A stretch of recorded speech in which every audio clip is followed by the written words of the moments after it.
Calibrating the Total Control TC3001.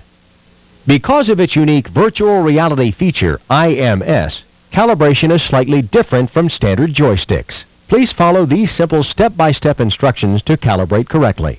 Important: make sure the turbo switch is in the off or down position before you begin calibration. Step 1. The center position. Place total control on a flat level surface. Pause. Press the top of the trigger. Step 2. The upper left position. Tilt the controller forward, keeping it level to the ground, then tilt slightly down.